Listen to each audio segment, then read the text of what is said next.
Good evening and welcome back, Miami Hurricanes fans. Welcome back to the Six Rings Kings show. We've got an absolutely epic show for you today. But before we get going, let's give a shout out to our sponsor, Manscaped.com. Let's give a shout out to Manscaped real quick. If you haven't heard already, go check them out. Manscaped.com. When you're playing, it's wintertime. It's boyfriend girlfriend time, right? This is when everybody wants to look good for the women and for the ladies and for the men and for everybody. So make sure you got everything going with Manscaped.com, their Performance 4.0 package. All right, let's go down through it here. It has everything you need to prepare for your winter body. For your winter body, man. Inside this package, you'll find their Lawnmower 4.0 trimmer, Weed Whacker, ear and nose hair trimmer, Crop Preserver ball deodorant, Crop Reviver toner, Performance boxer briefs. Those are really cool. And a travel bag to hold on to your goodies. Here it is. I know you can't see you're watching the thing, but that's all right.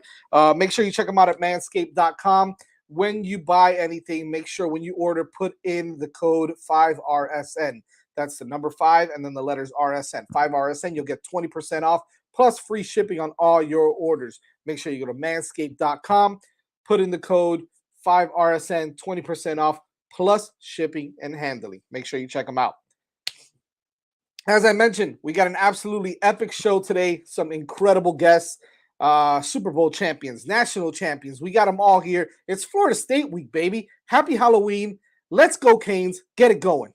Hey, good evening, everybody. Welcome back to the Six Rings Kings show on a new night, Monday night now, baby. We're really excited, actually, to have Eric McLean on the show here, college football analyst, co-host of The Huddle.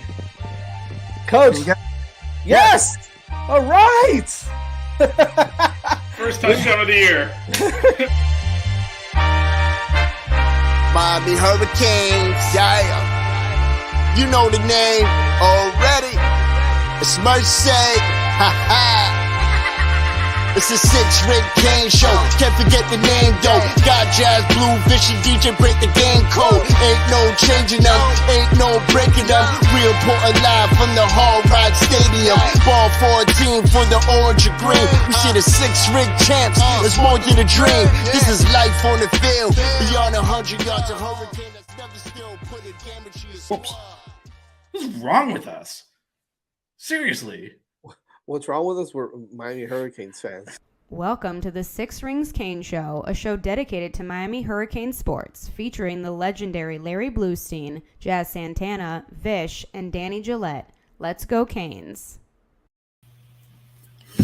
All right, so we lost Jazz briefly, but I'll go ahead and take the reins here a little bit. So let's just get right to it. We got a Hurricane legend backstage, so let's let him in. Welcome to the show, the one and only Kenny Phillips. What's going on, fellas? I appreciate you guys for having me. Can you hear me pretty good? Yeah, Very great. Good. Okay. I had to go find a quiet spot. I'm actually out trick-or-treating with my kids. Did you eat too much candy already, or what? I had a piece or two. I'm trying to watch my weight. I know. Hey, a big FSU week, obviously. I know that this gets your blood a little bit boiled a little bit. More so than a Carroll City Northwestern game, I'm sure. Talk about your memories of Florida State weeks, and because I know that when you played at Miami, you had a lot of friends that played at FSU. It's always been a friendly rivalry. It's not like FSU and Florida where they're ready to beat each other senseless. But this has always been a rivalry of respect. Talk about that and what you remember the most, Kenny. Man, I just remember being a freshman and actually just getting ready, preparing for Florida State, and just how intense it was that week in practice. Like I probably shouldn't say this, but no one was going to class. Like we was just, it was all football. Like Florida State, we got to be Florida State, and just hitting the Tallahassee, and you go through the stadium and you hear the chant, which was a little weird for me. Like you say, from being playing at Carroll City, I'm so used to the war chant, so I had to get away from it and kind of. But just the atmosphere. Like you said, a lot of those guys, we were friends. I actually remember the first play. Just I was on special teams. I wasn't starting. I was on kickoff return, and my first assignment was to block Lawrence Timmons. Yeah, that didn't go well, by the way. But it's just something about that game, something about that week. Like you always have that game circled on your calendar. And like I say, for many years, that game usually decided who was playing for the national championship. So it was just huge. It's just a huge week. Vish? Yeah, so can you talk about how you kind of, because part of it is controlling that emotion. You talk about how you do that going into the game, because you got to be like, just, I mean, you talked about all the history in the series, and you hear about it during recruiting, like this is why you come to Miami, and then it's actually there. How do you like kind of control your emotions so you don't like make 6 unsportsmanlike conduct penalties the first quarter or something? I mean, you just know it's going to be chippy. You know it's going to be chippy, but like Larry said, like it's a friendly rivalry. You know what I'm saying? Those guys we went to high school with. So it's not like we want to, really kill each other. It was more for just bragging rights, more than anything. But definitely got a little chippy. I'll say that. Thanks for coming on, Kenny. Is there one specific memory that you have in particular that really stands out to you? One specific thing when you hear this week, and then that memory comes right back to you? Is there one specific thing? Honestly, just winning the game. Just beating them. I lost to them my freshman year in a close game. Also in my sophomore year, we lost to them, and then finally my junior year, we beat them. So just like, I mean, it was the feeling, because we actually wasn't even having a great season that year. But to beat them, and we beat them up there. So that was huge. That was huge for us. Just going to the locker room after that game. It was just a great feeling, almost like a weight lifted off my shoulders. Because for 2 years I had to listen to my friends, talk trash, and they had the bragging rights. But that 1 year, we got them. Kenny, you brought up a great point. When you were playing, these games were always focus games. They were 3:30, they were 7:30 at night. Big audiences, like you said, they would come in within the top 5.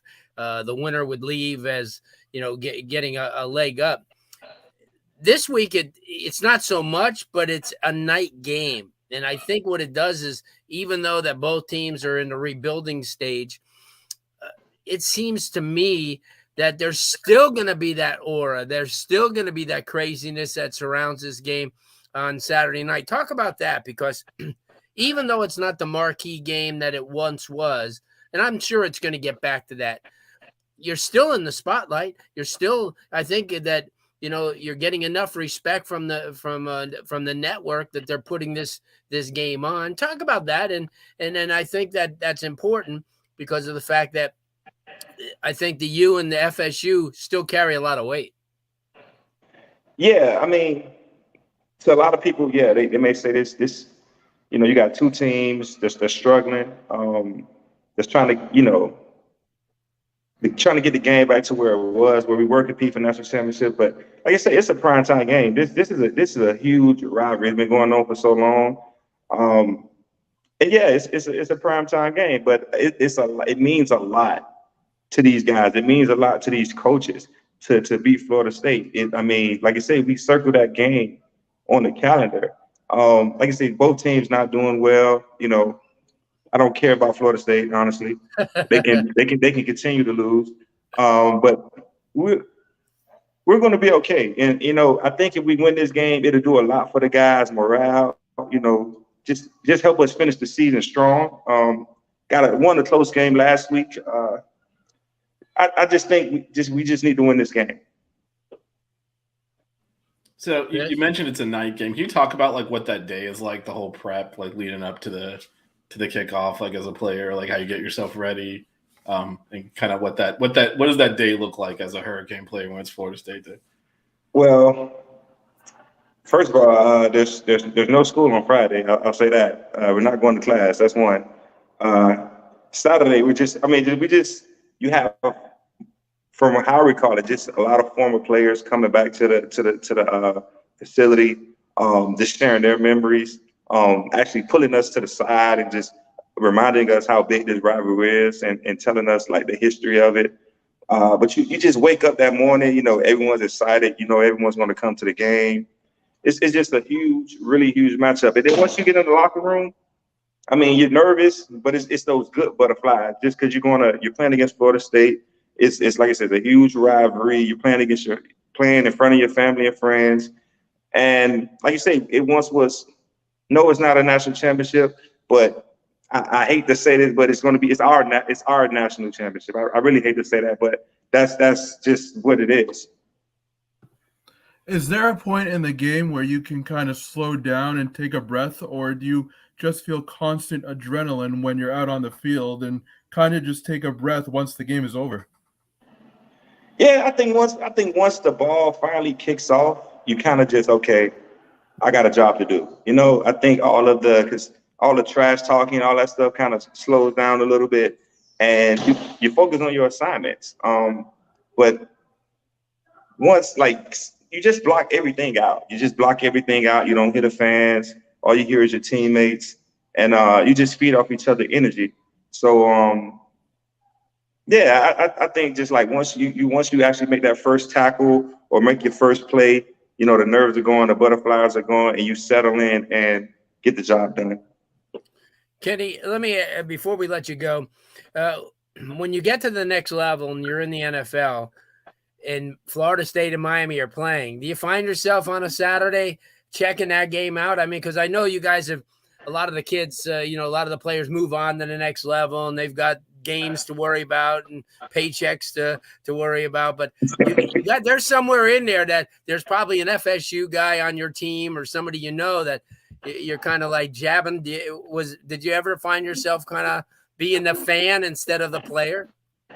Oh man, definitely was you're definitely gonna be a fan. You're definitely gonna find that one person, even a guy from another team who didn't even play for Florida State. You get approached about wagers. So there's a lot of money on some of these games, or just basically, hey, you got to wear a UM T-shirt or a Florida State T-shirt for the rest of the week. So you definitely find those guys, and you have fun with it. But it's a little stressful because even now, I'm just watching these games over the last few years, like I get so emotional just watching it. Just it drives me crazy because I don't know. Like, I try not to watch it, and I know that we're in a rebuilding year and rebuilding stage, and I know Cristobal is eventually going to turn this program around, but it's definitely hard to watch. But yeah, you definitely find those guys, and you win a little money. Nice, Kenny. I can't thank you enough for stopping in. It's a big week, and we want to let all the fans, in on some of the former players. We got Darnell Bennett's coming on this evening, okay. Malik Rosier. So we have different eras of how people got ready. Again, thanks so much on behalf of all of us, and go Canes. Yeah, and enjoy the trick-or-treating, man. Yeah, I appreciate it. I had to hide out in the bathroom. Excuse me from my shirt for sweating. I got people walking in, and I apologize for that. But I really appreciate you guys for having me, and thank you. All right, Ken. Thank you. All right, have a good one. You too, buddy. Good stuff. All right, so apparently our boy Jazz here has reconnected. Jazz, you missed the whole. Hey, buddy. You can't, Jazz. Can you talk and make sure you do a sound check here? Listen, man. Let me tell you something. I'm about to throw an absolute fit here. You don't understand? I almost threw my phone, my laptop across the room. All of a sudden, nothing wants to work on my laptop. All of a sudden, I grab my girl's laptop. Hers doesn't support StreamYard either. So I'm like, oh my gosh, I'm gonna put a hole in the wall. This is the wrong day. Yeah, nothing's happening with StreamYard. This is absolute. Sometimes you don't get a touchdown, but you win in 4 overtimes anyway. So let's just go with that. This is like the 8th overtime at this point. Yeah. Well, gear up your Darnell Bennett questions because you're going to be asking a lot. Yeah. So, yeah. Now, I don't even have I'm trying to get the mindset back. Okay. Kenny was great, though. Kenny was great. Yeah, and speaking of Darnell Bennett, no time like the present, man. Let's let our guy in here. There he is. Hey, everybody Darnell. Everybody else is getting in on the show better than the actual host itself. Darnell, you with us? Try to get over here. Yes, sir. There you are. Can you hear me? Yep. Yeah, we can hear you fine. We can hear you fine. Just, All right, what's up, bro? Center your face somewhere in there. I'm trying to now, bro. There you go. Now, bro. There you go. Yeah. Hey, Darnell, obviously, thanks. Welcome to the show. Big week. Florida State week. It's something special. We just talked to Kenny Phillips. Obviously, you were in a different era than Kenny, but it all meant something. And the one thing that we talked about is back in the day, this game not only was a rivalry, but it meant something in the national picture every year. Talk about that. Well, I mean, you probably shouldn't say this, but I'm gonna say it anyway. FSU week, man, ain't no going to class, ain't no hanging out, ain't nothing, bro. It's one thing going on this week, and that's beating them Seminoles. Yes. Yeah, I'm here. All right. Yeah, now everybody can hear me okay. Darnell, again, thanks for coming on the show. We truly appreciate it. So my question is, I'm lobbing you up a softball here. What did you do to prepare for this game, right? No matter, throw the records out the window, right? This is all about pride. This is all about rivalry. You're playing against some of your best buddies that went to Florida State, and now they're not your best buddies anymore, right? So how do you mentally prepare for this game? You as a player itself, and what does it take to kind of prepare and to get everything ready for this specific game? It's like your brother. I mean, sometimes you got to cheat, win, you got to bite, scratch, claw, whatever you got to do to get that W. That's what this game is about. And when I was at Miami, the preparation that we put in was probably more than most people. And just the way we prepared for the game, not only on the field in the locker room, but that carried over into the dormitories. I mean, we would talk about it at night, sitting in each other's room playing tonk. And like it is something that emotionally and physically, like the whole week you're preparing for. Absolutely. Go ahead, Vish. Yeah, so I'm going to ask you about a couple of specific games. You were famously on two of the teams on the first two wide rights. What's going through your mind as a player? Because now it's kind of out of your hands. It's all on the other kicker. What's going through your head as they're lining up to kick a game-winning or game-tying field goal on the last play of the game? I mean, for me personally, like I'm saying he's gonna miss it. Playing the game that we played, when we played it, how we played it, like the belief system that we had was just incredible. It didn't matter who we were playing, what was going on, man. We always felt like it was going to work out in our favor because we worked so hard. Like when we lock hands and we are looking at it, we know he's gonna miss. I mean, you're just trying to watch it, but in the back of our mind, there's nothing saying that he's gonna make it in that moment. So, and we're ready to run out on the field and do our backflips for those of us who can do them, and dance and do all that other stuff. And it's just a magical moment, man. But it's the work you put in. It ain't hoping and wishing and all that other stuff, man. It's knowing that you deserve it more than they do. Absolutely. Was there anything special that you did throughout the course of the week, you personally, to prepare for Florida State? Or did you just kind of go through your normal pregame routine and treat it like any other game? Well, you definitely got to go through your normal routine. But the hype, the pregame, the postgame, the videos from the older guys, the phone calls you get from guys calling back from the NFL telling you what it means and you better do this and they better not do that. Like that in the media put a lot of hype on it because that's what it is. But as a player, you still got to prepare the way you do. The emotions are going to be there and they're going to be running high, but you just got to, and that's the way we were. Like we prepared to win. We prepared to dominate. all the time, and we expected that, and that's why, in my opinion, that we won more than we lost during the tenure that I was there. Yeah. Darnell, you just brought up a good point. The guys in the NFL were calling you. What about when you got in the NFL? Was that a game? Because there were still some pretty good games when you went into the NFL, when you were in Kansas City, that Miami and Florida State played a couple of really, really important games. Did you find yourself kind of on getting away from your preparation at the NFL level to watch that game, and then to kind of like call the guys back that you knew on the team and told them how what they needed and what you guys expected of them? Oh yeah, like KP said, Vanover played on the Chiefs with me when I was there, and it was big time bets, and it's not always a financial bet. It's like, man, listen, you got to wear this Miami jersey to practice every single day, and then when you put your regular shirt on, your jersey on, you're gonna put it on top of this Hurricane shirt every day.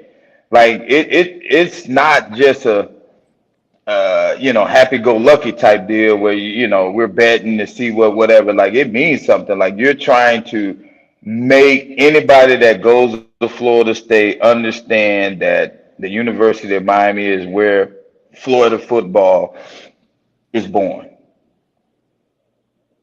Hey, Donna, I got another question for you. Can you guys hear me okay? Yep. Yeah. All right, awesome.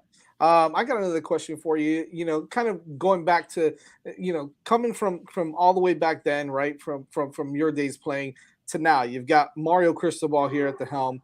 You've got him. Obviously, we all know that this program is in a little bit of a rebuilding mode. He's trying to put back that culture, get everything back together here, the way it should be. What can you expect from this game this week?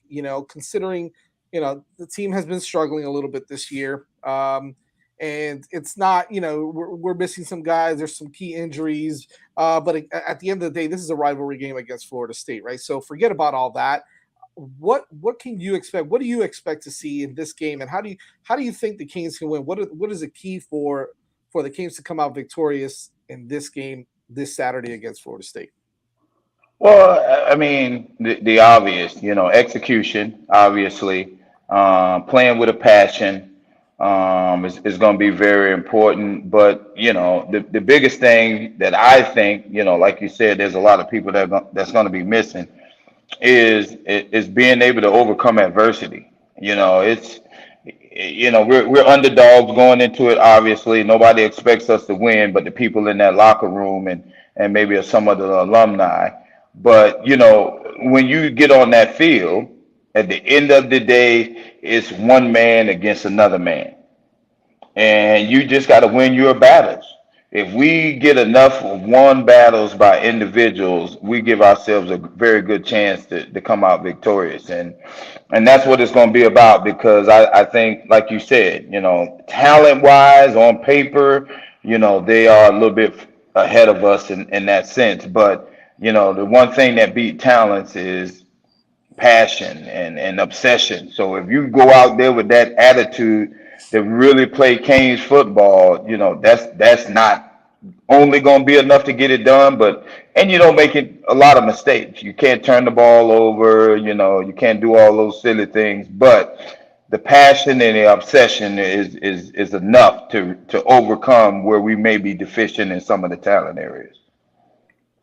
So you mentioned, this week Florida State's favored. So gonna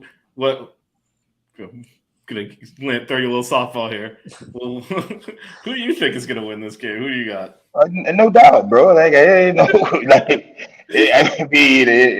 don't mean nothing, bro. Like, and just like we argue every time we get together. The 2001 is the greatest team on paper, all that stuff. We get it.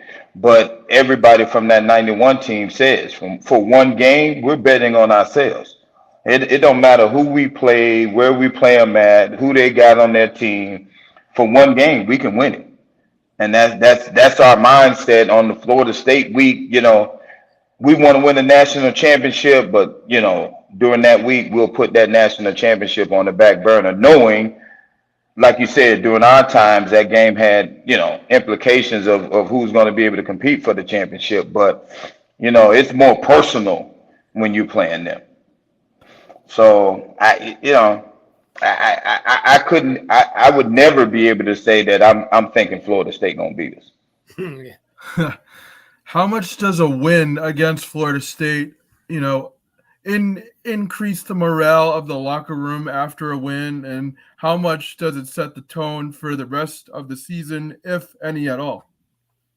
Definitely. I mean, it plays a big part, man. You getting a victory against a team that's playing pretty good football right now, and they're your rivalry. That's two with one stone, bro. So, I mean, you're preparing like no other game. Like it's a championship game or whatever you want to call it. But you know, as players, you got to treat it like you play the game. You work Monday through Friday and you play on Saturdays. Like that's the nature of it. If you get to the three-letter league, it's the same thing. You work Monday through Thursday or whatever, and you play on Sunday. So when we get out there on that field, we're out there to have fun. We're out there to execute. We're out there to dominate.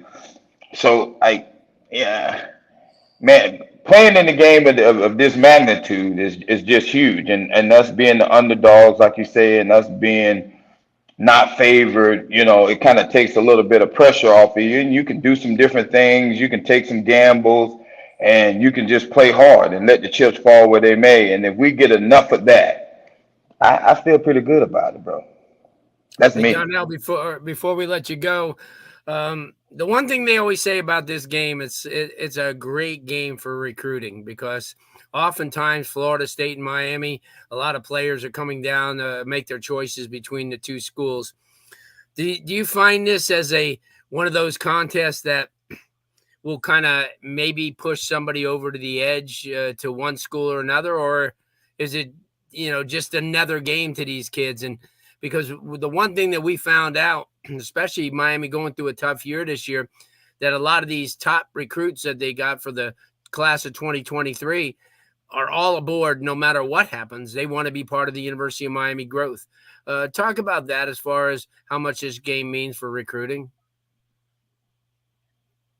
Well, I mean, FSU has a lot of history. They got a lot of great history. I mean, with what Deion's doing on a college level, and there's a lot of guys from Florida State that are really impactful in a lot of ways. But I mean, it's just something different about Hurricane football, bro. It's at the end of the day, we got a lot of legends floating around, but it's deeper than that, because the ones that aren't quote unquote legendary status are just phenomenal football players. When you talk about playing the game of football, you got your Ray Lewis and your Michael Irvins and your those top tier guys, but then you go down and Kevin Williams and Darnell Bennett and the James Stewarts and these guys that may not be legendary status, but are great football players. And Florida State got the same thing, but the magnitude of playing in this game, I think it was 92, maybe 93, one of those years, but we played in Miami, and it was like 25, 26 dudes that played in the game from Florida State and Miami that ended up going on to the NFL and playing, for 4 more years. Wow. And that's the magnitude of what these games are about, because it's debatable, but we all like to say that football is a Florida thing, and Texas and California get their arguments in there, man. But when these two teams line up, when Florida and those guys line up, anybody, when we lost to FIU, that's big on recruiting, because some of the kids say, hey, we want to get Miami back to the prominence. Those are your true Hurricane fans, and they're going to go there regardless, like you said. But then there's some guys that are good athletes that don't want to go and rebuild, that want to go and be a part of something that's already established, and they may choose to go somewhere else or whatever the case is, man. But at the end of the day, it's a lot of collegiate football being played around the country that's very good, but ain't nothing like Hurricane football. Nothing. I mean, listen, It sounds like the head ball coach, right? When the U is on, there isn't anything like it. So I feel you on that. Donna, I got one more question for you before we get you on out of here. And again, we do appreciate your time, man. So we don't want to keep you on too long. But my question is, we've talked about how preparation, what it's like to play against FSU. As Blue mentioned, you've been a part of some of the most iconic FSU Miami matchups. What is your most memorable moment being a part of this rivalry? Unfortunately, I think my one of my better moments came in the loss. The year they beat us up in Tallahassee. I think they won the national championship that year, but we were underdogs, and we fought. We fought, and we came up short. That was Charlie Ward's year. He won the Heisman and all that good stuff, man. But lining up with those guys and fighting to the capacity that we fought that day, like I'll carry that with me for forever, man. Because we were huge underdogs, if I remember correctly.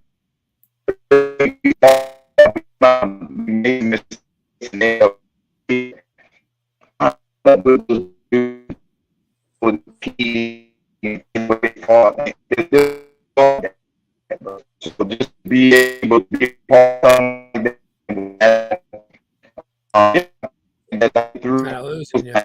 The audio's coming out bad on everybody's end, right? Yeah, we're kind of losing them there. What was that? When Charlie Ward won the Heisman? Yeah. What year was that? Yeah, 93. 93, right? Yeah. Yeah, I think that was the year. We went up there, man, and he had one of those special days, man. But we fought, man. We fought tooth and nail. And Rohan had a good game, man. Rob Bass, man, some guys played above and beyond themselves, but we came up short. So, but unfortunately, that probably would be one of my better memories in it, because I was involved in the fighting, and just to be a part of those guys and trying to help them find a way to scratch and win was amazing to me. Absolutely. Good stuff. Good stuff. Donna, we'll get you on out of here, man. But we do appreciate your time as always. You're more than welcome to come on at any time. You're part of the family here, man. So we do appreciate it, man. Thanks, Darnell. Definitely, man. I appreciate you having me, man. And anytime, man, it's a pleasure. Good stuff. Go Absolutely. You, huh? Go Canes, yes, sir. Baby. Go Canes, baby. All about the U, baby. Yeah, it is. Thanks, Darnell. All right, brother. You know what's unbelievable is a lot of these guys mention their most memorable moments is some of their biggest losses, right? Like you remember those because you take those so hard, you take those to heart, man, and it's heartbreaking against the FSUs and your rivalry games. So it's pretty interesting to hear. I know I wasn't around for Kenny Phillips, but thank you to Kenny Phillips for coming on, because I caught the tail end, and he looked like he was excited. He was pumped up to be on the show. So yeah, he was great. Bummer for that one. Flo's going to try to get on with us as soon as he can. He's trick-or-treating with the kids. This is a tough day, man. This is a tough day. A lot of guys look, man, out there, it's FSU week. F them no kids, excuses, man. Right? No excuses. I'm gonna tell Flo, no excuses, man. Get on the damn It's phone. FSU week, man. You got to put the kids to one side. They got to understand. That's right. How are you raising these kids? If Kenny can balance it, anybody could do it. Like Kenny showed up. He had his kid right in the next room making all the noise and getting and feeding him candy. But I'll tell you what, it's a great perspective, guys, to listen to different eras of this. And it shows you how important this rivalry was. I'm sure, even if we got Don Bailey Jr. back in the late 70s and early 80s, or Dave Heffernan, who played in the 80s, I think that it was the same. And we'll find out in a few minutes from Malik Rosier what it was to, the updated version of the series, which is not, just a few years back. But I think it's a great perspective, to hear from these guys. A lot of people don't ever understand how important this rivalry is and what takes place. And you heard Kenny, he goes, if you don't win another game the whole year, if you beat FSU, it makes things worthwhile. I think that kind of puts it all into perspective. And yeah, this game may not mean anything the way it used to, but it still meant enough for a major network to pick it up in prime time. So, I think we're all surprised about that one, right? Yeah, yeah. Well, we thought it would be on Home Shopping Network at 9 a.m. So, I mean, it is breaking up hour because the Georgia Tech game is also on Bally's, so it broke up our Bally's are in there. Oh wow. That's no more James Bates. Oh, that's too bad. Oh shucks, too bad. Yeah, right. I mean, I was like literally sitting right next to him this weekend. So oh boy. Before we move forward, I actually, I hate to do this, but let's kind of touch a little bit on that UVA game that we well, for you all, whoever was there, whoever watched it had to had to go through it. It was tough. I was riding God knows what ride over in Magic Kingdom. So I was I don't want to say lucky enough. I still love my Canes, man, no matter what. A win is a win. I was excited. I was actually, as a matter of fact, I was on the People Mover. You guys know the People Mover in Magic Kingdom that goes through the ball, through the big ball. I was on the People Mover. All right. And I was enjoying myself sitting down. And it was like overtime after overtime. And then all of a sudden I saw someone tweeted out, Jake Garcia takes it in and for the 2-point conversion and Miami wins. I was like, yeah, getting excited. I'm like, wow, we didn't score a touchdown and we still managed to score 14 points. Like, what the hell is going on? This is unbelievable. So yeah, just give me the rundown. Definitely in the minority here because I was in the stadium, you could feel the tension. Right. I thoroughly enjoyed that game. It was so tense. It was on you knew one mistake and whoever was going to lose. Like it was that tight that it was tense. Now, would you watch it over again? Hell no. Nothing happened in 4 quarters. But I don't want to watch it. I was like, oh no. in the moment though, it's really tense when you're in there, and I gotta say, Ethan, I did you proud because I did not cheer in the press box. When Jake Garcia dove over the goal line, I stood there stoically. Inside, I was shaking. Which, by the way, he had Khalil Brantley. Oh my god, that play! You can see that in real time. It opened up wide open. I'm like, game over. And then he doesn't throw it, and I'm like, oh my god! And then he barely broke the play. Well, I'll tell you what, there were 3 players that left that game with a great feeling. Obviously, Jake Garcia, Andy Borregales, and the kicker from Virginia, Will Bettridge, who happens to be from Miami Gulliver Prep. Those 3 really will be remembered for that game. Not often you have 8 field goals in one game and a 2-point conversion to win it on something that wasn't even a touchdown. So, Miami kind of deserved it. I mean, they never gave up. And Vish, you were there, so I mean, also I know there's a lot of criticism of the offense in that game, and clearly 6 points is not enough. I don't think anyone says it is, but these games have their own momentum, and I think both teams. So Virginia, they're similar. They don't score a lot of points. They make a lot of mistakes offensively. I think they looked at our offense. We looked at their offense, and both teams came in with this. Do not screw this up with the offense. Don't turn it over. Keep it simple. And that's why the game unfolded that way. And the longer it went on like that, just the more important it became to double down and triple down on that strategy. You could not make that critical mistake. And I think both teams are just waiting for the mistake to come from the other team to kind of open the game up, and it never happened. If Virginia on their first offensive play, we had, got beat deep and they overthrew it.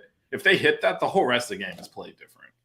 Right. Doesn't even necessarily mean they would have won. It wasn't just you don't just add 7 points. So once these games kind of, unfold that way, games don't happen in a vacuum. The fact that they also weren't scoring, both teams were looking the other way and saying they're not scoring either. We're fine punting. Right. And that's when you get these situations where nothing's happening there. And I cannot believe, I will say, I could not believe in being in the stadium. I think the crowd goaded him into going for that 4th down on the goal line that they dropped. Oh, wow. Because under no circumstances do not take the points the way that game is being played. 3 points is worth 30 in a normal. Yeah. I don't know why they went for it. And that ultimately was probably the reason they lost.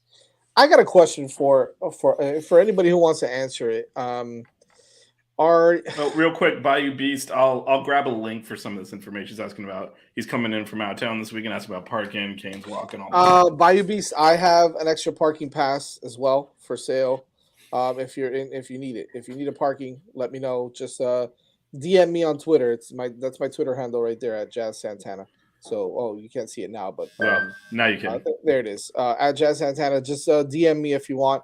I do have a parking pass for you, man. So let me know. The question that I want to pose to you guys is because it's the play. It's as simple as this: the play of Jake Garcia, right? So we all thought, hey, look, he's gonna have a whole week under his belt of practicing with the ones. Okay, kind of getting rhythm down with the wide receivers. Surprisingly, X played this game. Jacoby George was there. He's got most of his receiver core. Kobe Young, obviously, who again didn't do much, but still had the best game out of all the receivers, anyways. And that goes to show you. Yeah. I think at this point he's wide receiver one, right? Oh, yeah. And now with X coming back, now you've got a 1-2 punch that if X gets it going again, he's coming back from an injury, so it's tough. That could be a nice little combination there, along with Jacoby George and some of the other guys behind them, like Ladson and whatnot. My question to you is, though, because we ran the ball well again, right? All of a sudden, ran the ball well, and as Cooper had his first start of the game of the season, which I think you're going to see a lot more of down the road because he is an absolute monster, but a young kid, so he's going to make some mistakes, but he looked like he is a guy that's going to stay in that lineup now for a while. My concern is just it looked like from what I saw, right, was a little bit of lack of confidence in Jake Garcia throwing the football around. And going back to Vish's point, right, like this game kind of dictated this type of play.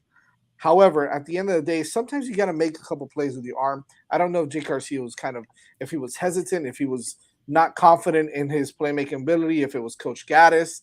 What's your overall assessment? And we'll start with you, Blue, if you want. What's your overall assessment on the play of Jake Garcia this game and kind of moving forward against FSU this weekend as well? Yeah, it's still very much a work in progress, no doubt. A couple of times he looked like he wasn't, sure what to do with the ball. I think he needs to understand that he's got to get rid of the ball a little bit quicker. He took a couple sacks there when he really didn't need to. That one, he had no choice because they blitzed and they were on him before he even made his own decision what to do. But that's the one thing too. I mean, I think Will Mallory's got to get involved as well this week because what you want to do is it's going to be awfully tough to run. I watched some of these teams run against Florida State, and it's they're pretty good up front. And Miami hasn't been able to run against, although they ran well last week. Parrish ran well, I should say, but it took them a lot of carries, to do it. But I think that's what they're going to establish first. I mean, if they can establish the run this week, it'll make Jake's job a lot easier. If not, then Jake's got to be more than a game manager. He'll be asked to win the game like he did this week. Yep. I'm not real sure if that's going to, play into his, into his hands or not. I would hope so. He's a talent. I read and I've got to stop reading all these comments like, oh, you see, now you could see TVD and him next to each other and it's no contest. TVD's like a major leaguer compared to him. And that's not real fair because, the guy had 1 week of him being the main guy, taking snaps with the ones and all that stuff. Let's give him a couple weeks. Yeah. It's not going to get any easier, obviously. The next 2 games might be as easy as you're going to get. Then Clemson, and then Pittsburgh, and it's not going to be easy. The Georgia Tech game, they beat Duke, so they're capable of beating some teams. So no longer, and I said this a couple of weeks ago, they got to prepare like they're playing Alabama or Ohio State every week because there's no for sure thing anymore. And the good thing about this game here, you're at home. Although Florida State may have more seats sold, they usually are right there with Miami as far as, getting seats. But I think this is going to be a really, really good and entertaining contest. I really do. And I think Jake's a little bit more at ease. But no, you know as well as I do, anybody who starts games, I don't care who it is, you're going to be nervous until, you get that first slap in the mouth or you complete that first long play. Then it's sort of like game on. But to answer your question again, Jazz, I think he's doing okay. He's not doing great, but he's not doing bad. He won a game, and that's the end of the day. That W meant a lot. And I think his confidence, as somebody mentioned in the chat. Yeah, just real quick, we're getting questions on TVD. So, Cristobal said he's preparing all three quarterbacks to play. I don't know. You can read into that whatever you want. If TVD can play, he would obviously play. Yeah, so. He never talks about injuries, or he makes no. He doesn't give the competitive advantage to anybody. I would say if there's rumors that TVD's out for the year and all that. If that was the case, I think they'd probably just announce it at this point. There's no point in could be also out. But Ja'Cory's getting more playing time. I like to see that. Man, I love Ja'Cory. I think that he's going to have something to say about that battle next year for the starting job. Yeah, no doubt. But who better to talk about quarterbacks with than none other than the Seminole killer himself, right? Like let's go with that. Let's just go with that. Seminole killer. One of my highlights for sure. So yeah, let's just bring in the Seminole killer. Where's he at? He's right here. Hey, there he is. Hi, it's me, the Seminole Killer. What's going on, Malik? How you doing, man? Thanks I'm doing good, man. I'm here in Tampa. I'm actually going to be down in Miami Thursday morning, so we have a couple events going down there, obviously for the Miami FSU game. So definitely excited to be down in 305. Awesome, man. Well, we appreciate you coming on the show. Obviously, look, this is a huge week for Canes fans, Canes players, for anybody in the orange and green.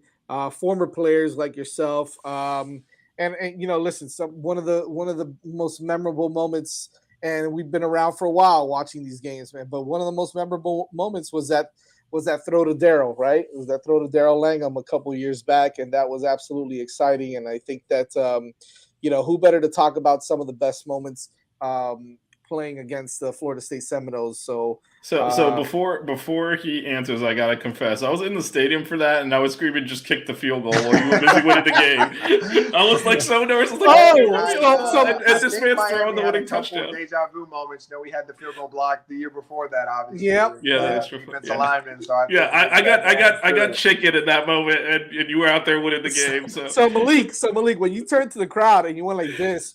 You were actually pointing at Vish, right? Like, hey, don't talk, no field goal. Yeah, he had it. He had it. Honestly, if you go back and look at it, it was opposite. So, some people know. So I was born in Tallahassee. Right. Family split. So, stepmom and both my sisters were Florida State fans. I was a Miami fan. So, like going in there, like I've been to Miami, Florida State games. The Ja'Cory Harris touchdown to Travis Benjamin, like years prior, is what actually made me a Miami fan. So I was at that game. That was my first Miami game ever. So, when I was there, like I remember how electric that crowd was. So I was like, let's see how loud they can get. Yeah, obviously it's a rivalry game. So I knew, like basically Rick said, hey, Malik, we got one shot or like we're going out. So, I want them to get hype. The louder they get, I think that the more that we play juice. I think that when you talk to a lot of Miami players, their favorite games are road games. It is what it is. But it's like if you guys are going to bring your best, not only do I want the players to bring the best, but I want the best crowd. I want the best everything. So that to me was the reason why I did that. That's pretty awesome, though, man. It was really awesome. Yeah, that was a lot of fun. Hey, Malik, one of the things, too, we had Kenny Phillips on. We had Darnell Bennett, two guys from different eras. Both of them, when they played Florida State, it meant something as far as the national picture. Either you win the game and you got a chance to win the national title. As Darnell Bennett was saying, his best game was a game that they lost to Charlie Ward the year Charlie Ward won the Heisman Trophy. You take a look at these different eras, and like I said, back then they were playing for national titles, and it was a huge showcase game.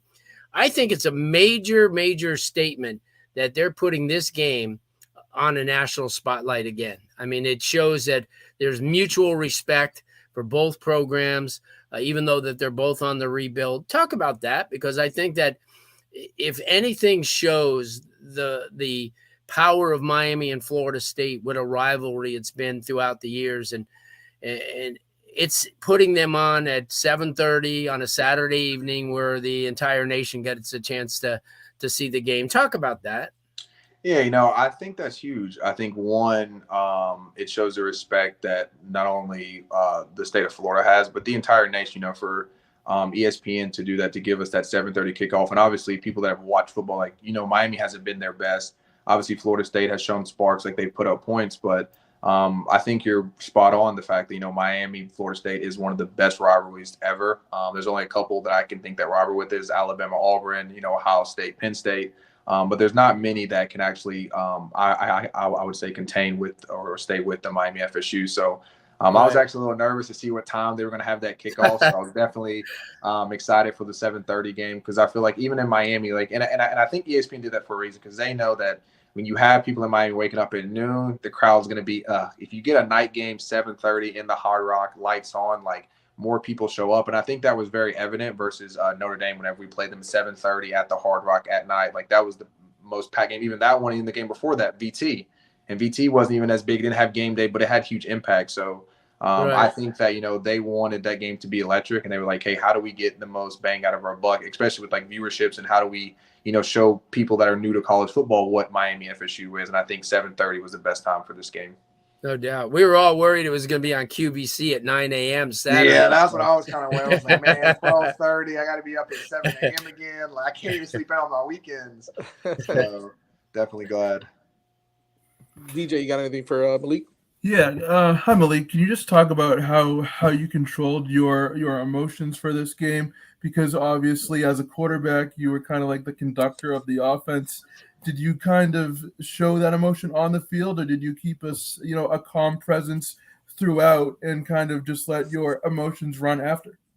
Yeah, I really think football is a combination of both. I feel like a good leader, one, shows composure. So I felt like, throughout that season, not even myself, but guys like me, Jaquan Johnson, Chad Thomas, they did a great job of showing composure. But also, there were moments where we did snap. And it didn't come from a place of oh, I'm better than you, or you're not executing. It's hey, I've sacrificed too much to be here, whether it was how I got here, whether it was, hey, my work to get on the starting field, hey, whether it was my, my work to even put Miami, because when I was playing, we were ranked. It was that meant a lot to us to, one, not only be ranked, but secondly, stay ranked. So it was there was a lot that went into it. So, I mean, there were times, where I'd walk up to my offensive lineman or a receiver, hey, I need that player. Hey, I need that blocker. Hey, next drive, let's get it. And there's other times I was like, hey, man, we're good. We're fine. Next drive, let's figure out what we did wrong. So there is a combination, and it is hard because you're dealing with people from different states, different cities, different backgrounds. So the way that I approached Braxton Berrios wasn't how I approached Amon Richards, which wasn't how I approached Tyree St. Louis, which wasn't how I approached Tyler Got the Year, which all those guys were on my offense, but I knew each person. I knew whether it was Daryl Lang was more person that I had to yell at. Amon Richards, I didn't have to yell at Amon, but it's I got the result that I got out of them because I knew how to communicate. So to me, it was a combination of both, learning my teammates, my players, what makes them respond and what doesn't.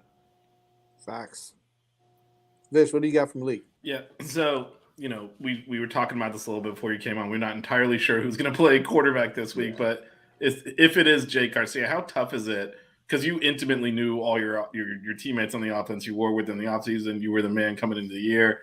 How difficult is it for him to be thrust into that situation now and have to kind of to figure that out and lead the team forward? It's definitely hard. But I think at the end of the day, when you're a quarterback, especially as talented as Jake Garcia is, that's what you sign up for. I don't think when you're a 4- or 5-star, highly recruited kid that can go basically anywhere, I don't think you plan on, hey, I plan on, sitting behind someone for 3 to 4 years. So I think, that's to his point to where I want to see what Jake's mindset was prior. Hey, did you come in there saying, hey, I'm going to sit behind Tyler? Or was it, hey, I want to be the man, whether, I'm the starter, where I'm the second string guy. My mentality is that I'm the starter. And that was one thing that, I was blessed enough early in my career to learn. So I remember, when I was at Miami, the game that Al Golden got fired, James Coley walked up to me and goes, hey, I don't know why I have this feeling, but I really need you to be prepared. And I remember saying whatever, okay, that game I got put in. And after that, I treated every day, every practice, every rep as if I was a starter, whether, it was me making sure I treated my second string guys like they were number ones, whether it was, hey, I need these reps for, David Njoku or Chris Herndon.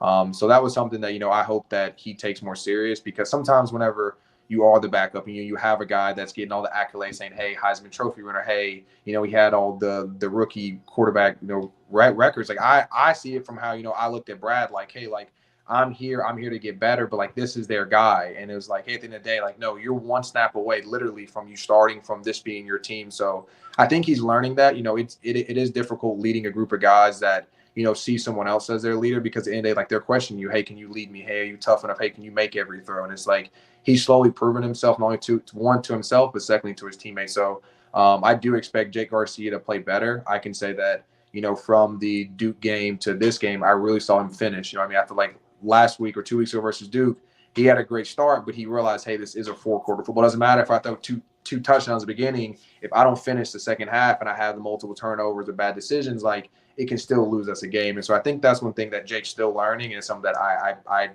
very much plan on him or expect to see him get better and better and better, because the kid can make every throw from an IQ, from an arm talent, anything like that. Like he can do everything. So it's more about, him coming into his own and creating that chemistry. Malik, obviously you had mentioned Auburn, Alabama as being one of those rivalries. You grew up or you went to high school in Mobile and had an opportunity to watch that game every year unfold. Did you hear much about Miami and Florida State before you got to Miami? Because obviously not living far from the Panhandle, just like about a half hour away from Pensacola, that whole corridor from Pensacola to Tallahassee's FSU world. All the way. Yeah. No, did you hear? And I did. Yeah, my dad was a Miami fan. So I mean, I remember when I was getting recruited, I low-key felt like my dad was getting recruited. So I remember him and Art Kehoe had about an hour to 2 hour talk about like all the old teams that Kehoe coached with, played for, things like that. So I was very familiar with the Miami FSU rivalry. I could say that, when everyone had like their college game day in like middle school and high school, I was the only one wearing like the Miami jersey. So I definitely stuck out in Alabama when all you see is blue and orange and, crimson and white. But I mean, I loved Miami ever since I was a kid. So, I believe in Mario Cristobal and what he's building. So I'm interested to see, how they show versus FSU, because honestly, every FSU team I played, whether it's, them being good, quote unquote, or being bad, like they've always showed up for this game. So it's like, whether Miami's been good or bad, I do expect them to show up for this game and make it very competitive. Yeah, it's actually a great segue to my next question, because obviously the Mario Cristobal era, we've got a lot of mixed reactions and mixed feelings from a lot of fans and just players and so on and so forth, right? So and of course we saw them struggle a little bit on offense last week. A lot has been said about the play calling, whether it's Josh Gaddis, whether it's player execution. So many different things, right? Again, this is year one. I don't think any of us here on this screen right now expect anything to change after 7 or 8 games. But we are some of the most impatient fans, right, in all of college football. So we want to see them win a national title tomorrow. It is what it is. It's hard to get away from it. However, I kind of want to get your thoughts on how you see the progression of this football program, whether obviously they've got a long way to go, but primarily on the offensive side of the football with Josh Gaddis calling the plays, this offense as a whole. What do you see moving forward?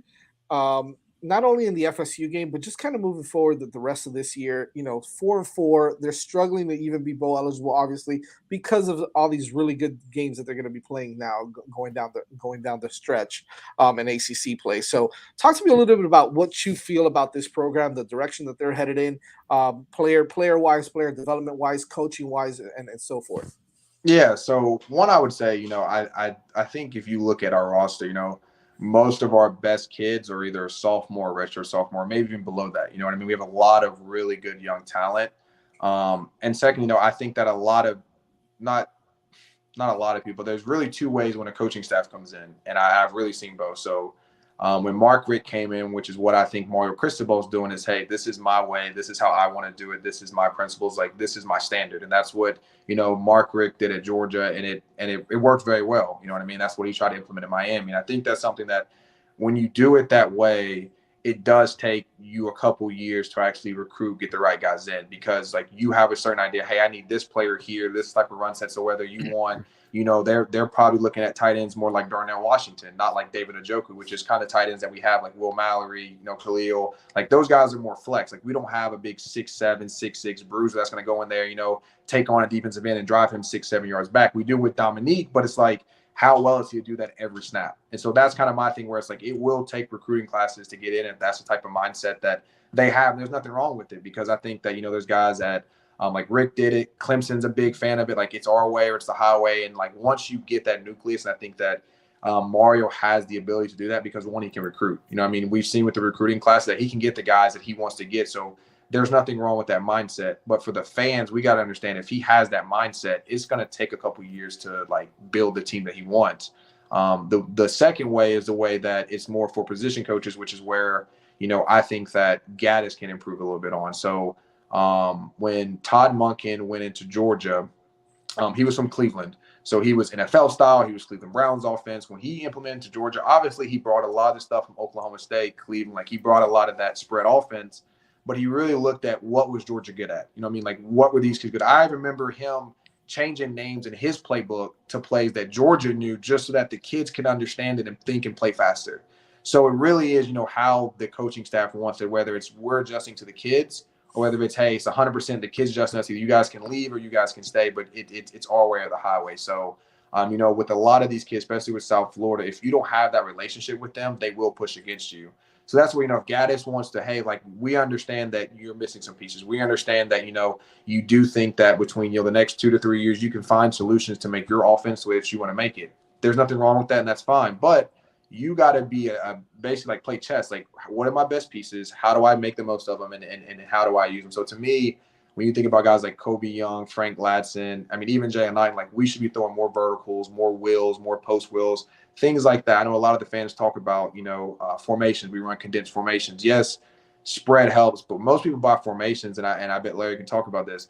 Formations really help you whenever you want to pick a matchup. So if I want to pick, David Njoku on a corner, how do I do that? I go 3-by-1. I put 3 receivers to the field, Njoku to the boundary.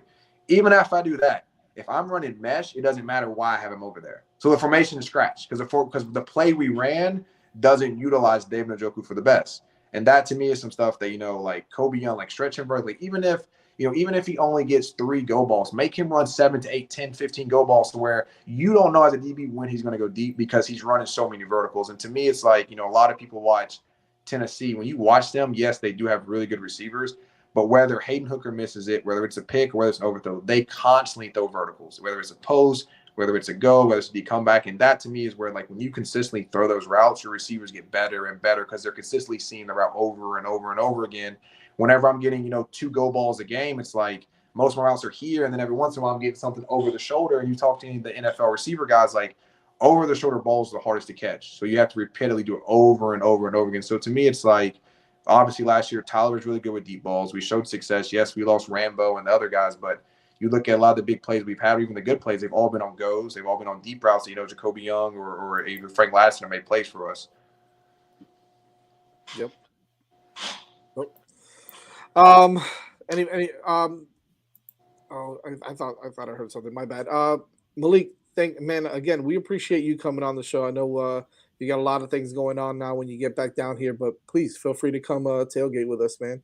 Yeah, definitely. Stop by when you get a chance. Yeah, definitely let me know. I have about 2 or 3 alumni, and then I have actually some business partners with me. So, we'll be in the Black Lodge some. We'll probably hit the West Orange. So we're definitely going to be hopping around from place to place. So definitely let me know where you guys are. I'll have a bottle of Crown Peach, and we'll be taking shots. We'll be doing some. Blue will be doing some keg stands with us. So Yeah, definitely. Okay, I'm down. I got one leg. You got the other. You got it. Definitely. Hey, Malik, before I let you go, my buddy's his kid's a coach at Theodore High School, and they're like 10 or 11. They're really good. Yeah, he told me that they could hang with a lot of teams in Florida. Tell me about that. Yeah, so honestly, I think so. I think if they do a good job of not getting beat vertically, which is where I think that South Florida teams do really well. I think from a toughness standpoint, I don't know if honestly there's many South Florida teams from a physical standpoint that can sit there and get pounded over and over and over again, because I know plenty of kids from Theodore area. A lot of my family's from there. I know a lot of those kids, like, they're tough. They love to get hit. They love the physicality of football. That's the reason why they play, because they just love getting hit. Right. So to me, I would love a Florida versus Alabama rivalry. Get a couple teams like Fairhope, Spanish Fort, Hoover. Let us come down to Central and South Florida and play, because I think that one, it helps Florida understand toughness. Not saying there's a lot of tough kids in Florida, but like Alabama, Georgia football is just different. You know what I mean? It is. There's a lot of spread, but you go there's a lot of I formation still. I know a ton of teams that run I formation. So to me, that like versatility would be very interesting to see how, you know, Alabama competes, because from a speed standpoint, like I don't know if there's many kids in Florida that can stay with a 4-rod set. Yeah, you know what? Miami Central broke Hoover's record. I think the home record there, it was like 44 games in a row. That's crazy. When Rush Probst was there, I guess that guy's he's a different breed too. Didn't you play baseball? Didn't you play baseball? I did. Too? Yeah, I played baseball. Jazz. You see, hold on a second. Malik hit a home run in his first game, I think. I did. It was versus Rutgers. Versus Rutgers. He hit a home run. You think I'm gonna remember that? Come on now. Me and Vish are baseball guys here too. So we cover the baseball team. Okay. Yeah, I think the baseball guy. Johnny, and the starting center fielder for Rutgers went on to play he was the wide receiver. He was from St. Thomas Aquinas, and he went on to play with the Padre organization. Oh, wow. He's a leadoff batter. I think he led the ACC, the ACC in doubles and hits. I can't even think of his name, but he was drafted 4th round by the Padres, but he was also one of the best he was the only guy to hit a home run and get a pick for a touchdown in 1 year. What are the odds? That's useless crazy. trivia. I'm telling you, I wish I would have seen Malik more on the diamond also, man. Yeah, man. You know what's crazy? A lot of my family members tell me I was actually better at baseball than football. Like in their eyes, they thought I was better at baseball. But no kidding. I mean, I love football. I love the IQ. To me, it was really the physical contact. Baseball didn't have that like physicality, like manhood. I mean, there's still like, you know what I mean? When you got a 95-mile-an-hour fastball coming at you, like you got to stay in there and get hit by it. But on a consistent basis, I just love like the physical mindset of football. So that's my favorite sport. What position you play? You were a center fielder, I think. No, yeah, so I was originally a catcher. Right. Yeah, I generally think I have ADHD, so I always wanted the ball in my hand. So I found the 2 positions that at every point the ball's in my hand, whether it's a catcher. I didn't like pitching, too much wear and tear on my shoulder, so I found the next position that always has the ball. So it was catcher. And then I got a little taller and a little faster. So my senior year in high school, I moved to center field. Gotcha. No. Yeah, well, we all appreciate you coming on, Malik. You're great. Yeah, I listen to you all the time on the pregame. You do a great job. And Alex and you are a good team. Yeah, man, I really like Alex. He's a great guy. So definitely glad I get to work with him. He's the man. Malik, we'll link up, man. I'll get Blue will give me your number and we'll link up for some tailgating with Vish and the whole team there, man. Yes, sir. Can't wait to see you guys on Saturday. You guys have a great night. All right, man. Thank you, Malik. All right. Bye-bye. Yeah, come on, Blue. I'm not gonna forget. He hit a home run in his first at bat. Jazz and I like obsess over the 3rd string catcher on the freaking baseball team. Come on, man. Come on, Jack Scanlon's gonna start behind the dish. I don't see how Jack Scanlon can't start behind. Well, actually, it's probably gonna be Carlos Perez. I'll tell you what, Malik's a good dude. Sure. What a great show, huh? We had a great show. It was an awesome show. We still got Flo apparently coming back. Yeah, he's gonna be coming in. He was on his phone, but he's like, "Listen, I'm gonna be home in 2 minutes. Let me get on my computer." So all right. He's gonna get on. We'll talk a little bit of FSU and stuff. But we'll also get into some recruiting. Let me charge my freaking laptop. Hold on a second. You guys. Oh, here we go again, man. Chat there. No. It's good. It's good. Here we go. We're gonna lose Jazz again. That's right. Hey DJ, it must be kind of cool up where you are. You don't have your fan going tonight. No, it is nice and fall over here, so that means about like 50. Jesus. Is that the weather over there right now? About 34 degrees here. I'd love to see any one of you, actually, Vish, not really you, because you kind of have experienced a tough winter, but I'd love to see you, Jazz, come on up here, or you, Blue, come on up here for a nice New England winter. Believe it or not, I've never had that type of winter, but when I lived in Memphis, they had the coldest winter in like 30 years when I was there, and it snowed like 7 days straight, and it was pretty bad. It was like, it was in the 20s. It didn't really get down to like the negative, but I mean, I've been in that. I was in Chicago a couple of years ago, right after the freeze. So the Windy City. Yeah, that's rough, though, man. That's rough. Yep. Let me tell you something, DJ. I spent 5 days in January in Bismarck, North Dakota. Let me tell you something. It made Boston look like suntan weather. I mean, it was 34 below at its highest. That's brutal. As exciting as the weather talk is, we do have Flo here, so let's do that instead. Oh, my bad. That was a segue. Yeah, nice It was segue. all right. to It Flo. was all right. I felt like I could have delivered it better. Flo from Miami. What's up, Daddy? How you doing, man? Man, these kids can trick or treat their ass off, man. You got lucky though, man. I had 2 families come by my house. That's it. No, bro. Like we went and we had a golf cart and everything, and that still was like 3. We started at 6:35, and we just got Damn. done. That's awesome. They're in Kids shape. were knocking on my door at 5:15. I said, "What are you kidding me?" But you know what? I love to hear that because you don't hear all that often anymore. Like when we were kids, Yeah. like you know, it was a thing. Like you had 20, 30 kids out there at one time. Easily. Yeah, you know, Times I have agree. changed. Times have No, changed. 100%. I mean, for God's sake, I grew up in Carroll City, or excuse me, Miami Gardens, Oh, and you wouldn't see a golf cart within 20 miles of Oh, Carroll City. you see a lot of things, but not a golf cart. Not a golf cart. How you boys doing? we're doing good, man. We're doing good. We've had a pretty incredible show. Blue keeps mentioning, which is he hits it right on the head. We had Kenny Phillips on, Darnell Bennett, and just finished off with Malik Rosier now. And Nice. you know, it's so cool to have like all the different generations, as Blue mentioned, of players that have played in this rivalry, going back to the 90s, some national champions, some obviously Kenny's a Super Bowl champion as well with the Giants. So like, you know, and then of course you got Malik, who just most recently had one, you know, whether you're 80 years old or whether you're 20 years old, one of the most memorable plays in this rivalry, right? That the touchdown pass to Darrell Langham. So I mean, like everything all together, just this throw 4-4 and 5-3 out the window. If they were 0-8, it don't matter. Like this is it right here. This is the pinnacle of rivalries for college football. It does rival the Michigan, Ohio States, and the Auburn, Alabamas, and those. It is right up there with that. And for us, it's the best, right? For us, it's the biggest rivalry in sports. So before we get into some other stuff, because obviously, you know, there's a lot of things going on. What does this rivalry mean to you, Flo? This FSU Miami rivalry. You know, you've been a Kings fan since you were in diapers too. So, like, talk to me about how you feel about this rivalry. Well, I mean, you mentioned the Ohio State, Michigan, and the other, you know, and I want to be respectful, clearly, to those rivalries. But when Miami and FSU are good, there's nothing like it. There's just nothing like it, you know. And, you know, we're fortunate, you know, like growing up with, you know, back in the day with the Orange Bowl when we first started getting on the map, you know, and then all of a sudden we started getting good, and then Florida State was good, and then it always seemed like it didn't matter. It was just goosebumps. That's what I try to tell everybody. Like I have a couple people that are going for the first time, and I'm excited for them. I'm like, it's just goosebumps. It's really goosebumps. Even though it's Hard Rock and it's a different era, I would wager that this game is going to rival that Notre Dame game that we had a few years back. Because Mario's back. Only because Mario's back. I believe that the type of program he's trying to put in place is really going to respect the rivalry, you know? Not that we didn't get hyped for the last few years or excited to play Florida State, because we were always going to, you know, there are the ones that we don't like. They don't like us. That's always going to be something. You know, it's like the West playing Central. That's going to be I don't care what, they're just not going to like each other, right?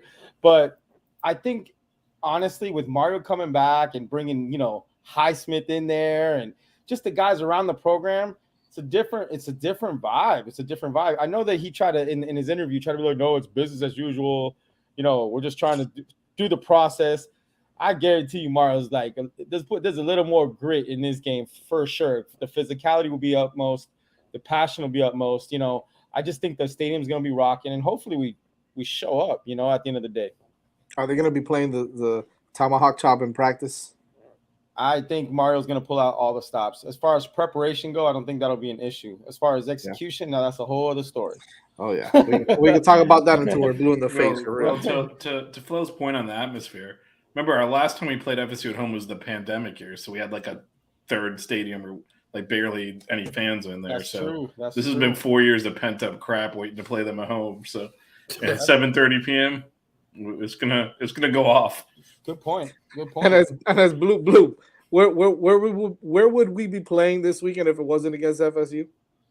You mean on QVC? You mean at 9 o'clock in the morning? Be on HGTV while playing. Look, man, Adidas paid a lot of money for that Miami Nights crap, and it had to be on Friday. Yeah. Oh, that's right. That too, right? It's a blackout too. That's right. That's right. Oh, That's right. boy. I know. Mario's not too happy about that. No, he didn't care Mario about is that. all the traditional. but for all the swag that we've bought, we got to wear it this weekend, man. Just kind of piggybacking off of that, we saw obviously it's tough because I don't want to call it a poor performance. With the naked eye, it's a poor performance from last week's game against UVA. Some might say the offense played absolutely terrible. Vish mentioned that, look, it's hard to get away from a specific game plan when you're in that type of game.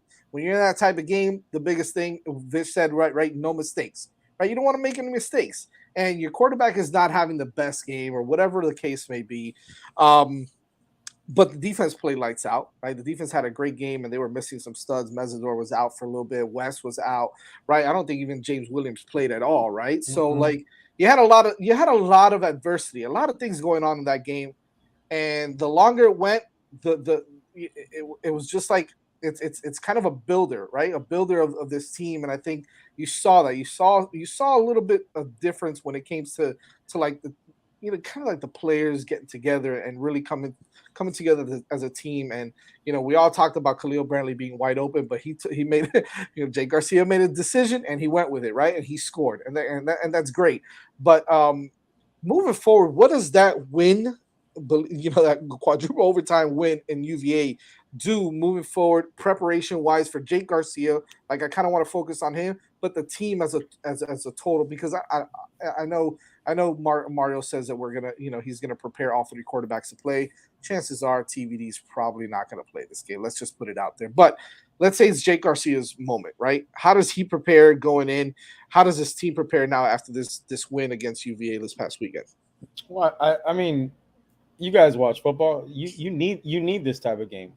I know nobody wants to hear that, but you need that muddy, ugly. And for some reason, the last few years when we've played Virginia, they've all been like that.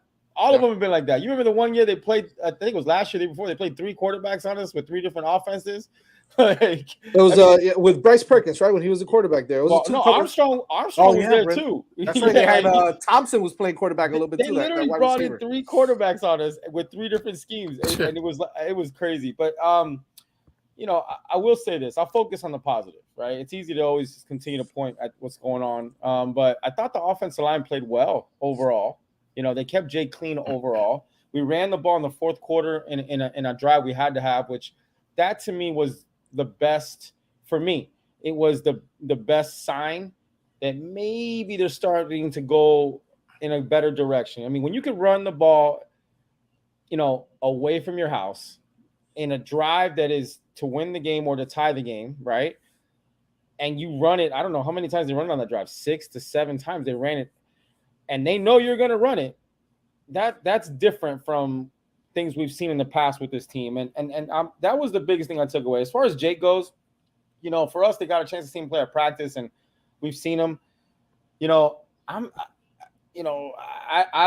just, I wish him nothing but greatness. He's got the talent, he's got the swag, he's got that moxie, he just has that walk and that bounce, but he's got to learn to throw the boring pass. He's got to learn to throw the check down. And I think if he learns to throw the boring pass, he has a chance to be very, very good. I on the way home, I was listening to Malik, and that's a quarterback talking right there. Of course he wants to throw those go routes. You know what I mean? But you got to block. To throw the go route, at the end of the day. This was the first game that I thought we blocked in a while decent, and people don't have to agree with this or not, but if you know football, Virginia runs a weird scheme. They run a lot of exotics, and it's a first start for Jake. And after throwing 3 picks in one half last week, I think he clearly was a little bit gun shy. He was a little bit nervous. You got to give him a kind of a pass, right? First start, but he made the play when he needed to make the play at the end. The team rallied around him. Everybody loves Jake, right? He's that guy. And I wouldn't put it out there about TVD not playing. Be careful with that. I think there's a chance. I really do. I think there's a chance you might see him.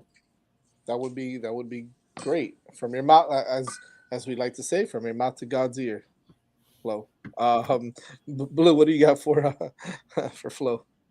Well, obviously, I mean, we it wasn't one of those games last week, Flo, that, you look at. I mean, there was a lot of missed opportunities, but just having a guy like Caleb Young in there and getting a little bit, getting Restrepo back on a pitch count, which I'm sure he'll be ready this week. What do you think about using Mallory a lot more? I mean, when they went into him a couple of games ago, he was just brilliant. They seem to go away from him too quickly. Yeah, I mean, that actually did surprise me because Mallory was he was like on a little bit of a roll, like kind of what we expected from him. He started waking up. He was making contested catches thrown behind him. We know that he's not the greatest blocker, and that's fine. He's not going to go to the league to block. He's a catching tight end, right? And he's been catching the ball well, really well. And that threw me off too. That's a good point. But you're right, getting X back, that's gonna. I know that people like to use a tight end as a security blanket, but I have a funny feeling it's going to be X. I really do. I have a funny feeling because X knows the spots where to sit in the zone. That's the key that a lot of people don't realize is we might have a couple guys emerging with Young, and Kobe George, but I don't know if they really know how to read a defense and know where the holes are. I'll bet you X knows every hole, every little lane they jump into, when to stop, and it's just such a nice, safe feeling for a quarterback to know it's 3rd and 6. I'm just going to see where X goes, because he's going to find the spot and he's going to give you the lane, which is even more important, right? I'm a big fan of what Mallory's been doing the last couple games. I was surprised that they didn't use him more, I'll be honest. Maybe there's some stuff that we don't know. That's the only thing I can think of, to be honest. But I'm very optimistic from a health standpoint of getting some guys back this week, where I don't know if flip a coin is going to be the execution. Hey, the other thing I was going to ask you, have we seen the last of Thad Franklin? What is going on with that, right? I mean, this is a guy that started off the year that we're like, oh, he's emerging. He did the right things in the summer, right? He got in better shape. He started picking up the blitz, which was the issue. It was never him running the ball. He always could run the ball well, right? It was him picking up the blitz. Then we saw him there were some flashes of him picking up the blitz. And then we get running backs that are banged up. So you think you're going to see more of that, but you see more of the transfer guy, right? Yeah. You see, we speak to the program, and I can't even give you an honest answer because I'm a little confused myself. Maybe they know something we don't know, and they just don't want to share it. Because I honestly thought Virginia was a perfect game to spell, because Parrish is running like a dog. Let's just call it how it is. He's running like a dog, and he did the same thing in high school here. He was that guy. Like he might be small, but he runs like a dog. At the end of the day, I'm so happy we have him. But I didn't to see Stanley and not that threw me off too. Like I'm with you on that. I don't know. I don't have inside information on that. I'm confused. Yeah. Well, I think I've heard a few things, and we kind of relayed them here. There's going to be a lot of moves in the offseason where a lot of the kids won't be back next year, and I mean, he may be one of them because, it's kind of crazy. I mean, even if he went to a school like, USF, UCF, or a Big Ten school, he's the type of guy I feel that you run the ball 25 times, he'll get you 150, 160 yards. And that to me is a Big Ten type of back. Right now, he may not fit into the scheme, but there's got to be a lot more deeper things than that because, we've said on this podcast a lot that inside the 20 and on short yardage, there should be nobody else back there but him. I agree with you. I know the only thing that I had heard that was an issue, but he looked like he was cleaning up, was him picking up the blitz. Because running the ball, I think he's performed pretty solid this year. Yeah, that's just my opinion. See, this was my only issue with Thad running the football was the fact that I see a guy who's 6 foot, 6'1", 240 pounds, and maybe I'm seeing it wrong because I don't know how to dissect plays or dissect certain things, right? Like that's just not my forte. But what I noticed was a big bruising back like that. Turning his back a lot. Yeah. When he was at the point of contact, you see him kind of turn his back a little bit as opposed to go and just kind of drive through guys. Let me ask he's not gonna be a guy that's gonna make people miss a lot, but right. I felt like he was maybe turning his back. You know what I mean? I don't know if that makes any sense. But let me flip this around on you because I like to go on Sundays and watch the tape again because it's just better for me to understand. I'm not emotional during the game. I get to look at some things. He's a guy that I feel you can't just give 5 to 7 carries though. 100%. 100%. So you gotta let this guy get hit a little bit for him to get going. I think. I do know what you're talking about him turning his back, but I've also seen him fall forward a ton. But I think that's the kind of dude, and I'll just echo what Larry said. You gotta feed him. You gotta feed that monster for him to get really going. That's just me. That's my opinion. Yep. And he'll wear down the linebackers and he'll wear down the safeties when he gets into the secondary. That's the type. The thing is Parrish has been really, really good, but he gets beat up a lot. And you don't want that 170-pound body going tackle to tackle inside the 20 because they're stacking the box against him anyway. So you have 9 guys with a 10th guy walking up. You'd much rather have them hit a 6'1", 225-pound guy than a guy who's 5'10", 165, 170. That's just my point. I'm kind of beat the dead horse. I guess I kind of beat that dead horse a lot. Yeah, he doesn't. Just like I kept singing the praises of Corey Flack, and then everybody kept saying, "Oh no, Corey's this." Listen, at the end of the day, Corey leads the team in tackles by 31 tackles, so he must be pretty valuable to the team. Vish, you were saying something? Just on that, if he needs more carries to kind of get in a rhythm and all that, like we don't have those carries available. He hasn't earned 10 to 15 carries a game, so I think that's and Gaddis talked about that actually in his press conference today. How all right, we're past the time where we're filling things out. We got to go with the guys we know, and I think they frankly trust Stanley more to pick up the tough yardage than they do Thad and Knighton. Yeah, they've got that package as well. But when they want to spell Parrish, I think they trust Stanley on a handful of carries to maximize that yardage more than. And certainly, Knighton clearly got benched and moved out of the rotation for the fumbling, but even beyond the fumbling, he wasn't really effective this year. So I think they're just shortening the rotation up. We saw it on defense too. They're done putting in guys that aren't performing. So I think we're just going to continue to see that. And these people are going to start transferring, but which is just the end of the day. And it sucks, right? Because you watch these kids in high school and they're talented, but it is what it is. I think every running back on this roster has gotten enough opportunities where if they had shown out, it would have led to more carries. And the only one that's really consistently produced is Parrish. And so that's why he's getting all the carries now. And I think you could see a difference this week when he was healthy. Yep. Because he was back there hitting it again. And it made a big difference in the running game. And we tried the other guys when he wasn't healthy and they didn't perform like that. Blue, I know we got to let you go because you got to run out of here. We got a couple more questions for Flo and a couple more things, but all right, guys, I appreciate you. We'll talk. We got pregame or what? Yeah, we got pregame. We'll do it. Okay, man. Thanks guys. Blue. Good to see you. We're gonna do it drunk from the parking lot. Anyway, we'll talk. I have pregame plans starting around 2. We might have to. We might have to record that. This might be a pre-recorded pregame. Yeah, because that shit's. I don't know. I don't know. We don't want to get the whole 5 Reasons Chill demonetized off of whatever the hell we're going to be doing an hour before kickoff. There will definitely be too much cussing there. We'll definitely get demonetized. Might be better for everybody if we do it on Thursday or Friday. Pre-record that. Yeah, that feels like a pre-recorded. Kind of moving along real quick because we've talked about FSU a lot ad nauseum, but look, what's it going to take, Flo?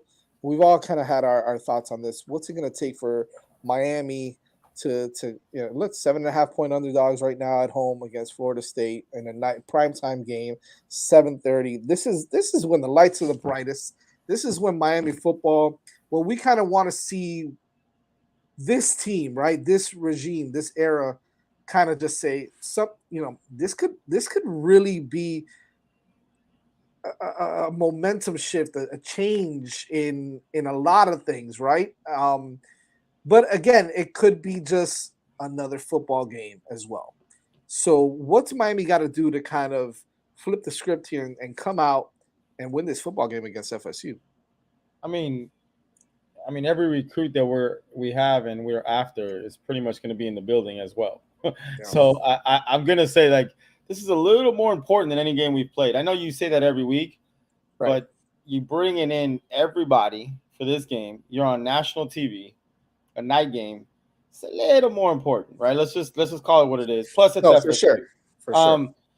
I just, at the end of the day, I don't think I'm not worried about, oh my God, they're a juggernaut. And talent is going to be pretty much the same. Maybe we actually might have a little bit better talent depending on who's healthy in place. they've been playing more as a team than we have. You just got to be honest. Like Florida State looks more like a team. Yes, Norvell's been there 3 years, so he better be getting his what together. And they look like more of a team this year. They definitely do. But where they're weak at, we're currently strong at. They got 2 O-line out for the season, and our strength of our team is our front seven. So if we're ever going to have an advantage, it's going to be there.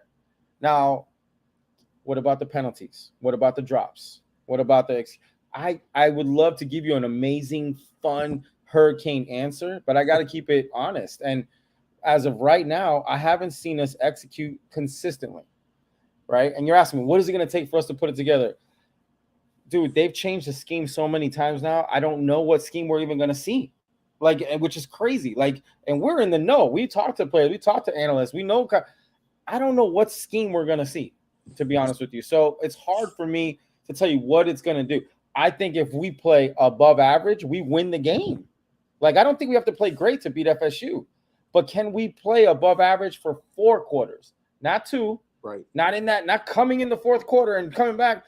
If we can just play above average for 4 quarters, I think we're just fine in this game. I just haven't seen us put it together for 4 quarters. And that's where I'm nervous. I'm not even we could be playing Mickey Mouse. It's going to be about us. This isn't Georgia coming in here. This isn't, Bama or Ohio State or where we have to play above. We just got to play above average football for 4 quarters, and I think we're just fine in this game. Can we do it? We're going to find out Saturday. I like something that you mentioned, Fish and DJ. I'll let you guys get in on this really quick, but I like something that you mentioned.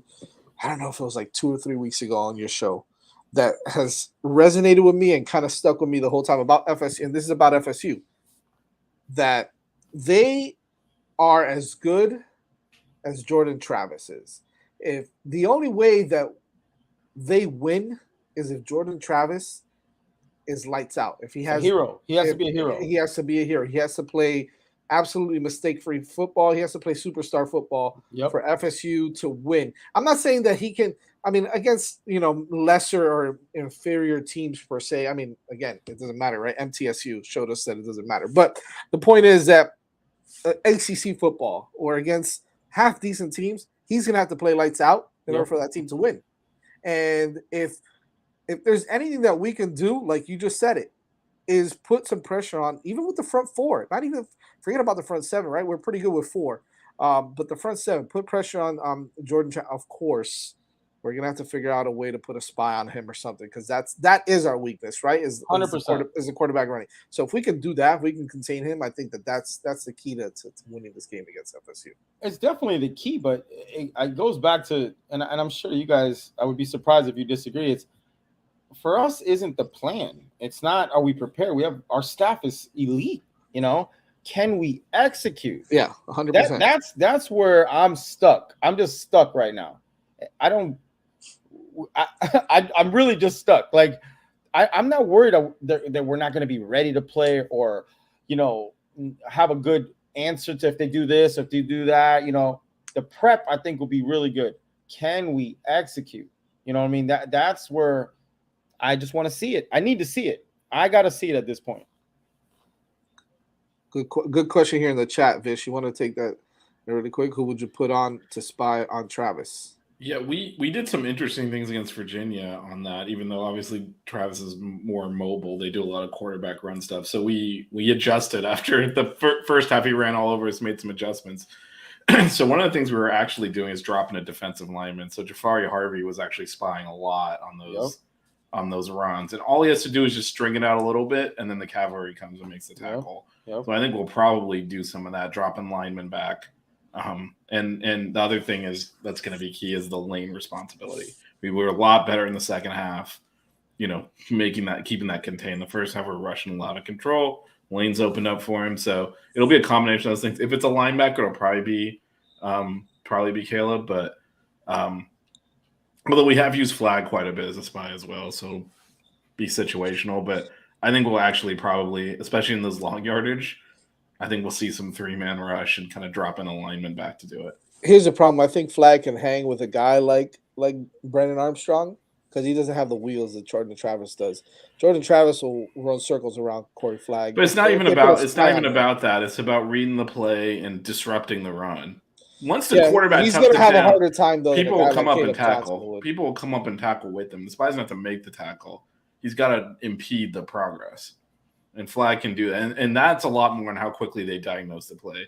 It's very easy for a spy to run himself out of the play and really screw the defense up. So, and I know they definitely trust Flagg's football IQ. Yeah, look, I don't think anybody questions his IQ. And he's playing better this year. It's just he can only get so much out of what his athletic ability allows him to. But I think he's by far the smartest linebacker we have, and he has played better. Like, if you compare what he's doing this year to last year, he's a lot better. I give him credit, but it's just when I'm on Sundays and I watch that tape, there's sometimes that I'm just like, I don't understand why he's the guy we picked and put him in that situation. And I get it. One side of me is like, because he's the smartest and he knows that situation is coming. And the other side of me is like, but he'll never get there. Like this is the stuff that I battle in my head. So you got to decide, do you want an athletic, faster, backer that might miss a read or a key or not diagnose quick enough, but can react? Or do you want a guy that can probably be in the right spot and maybe not catch up? I think that's where we're at. It's personnel right now. Let's just keep it 100, right? We don't have the personnel that we would like to have there. So we got to play the best. And right now, Corey, whether people like it or not, he's the most solid backer we got. I think Caleb is coming on, though. I really do. I think Caleb is coming on. Put that up real quick for this. Yeah, I was reading that. I was reading that, and you know what, dog? Don't get mad. I don't even know what you're talking about.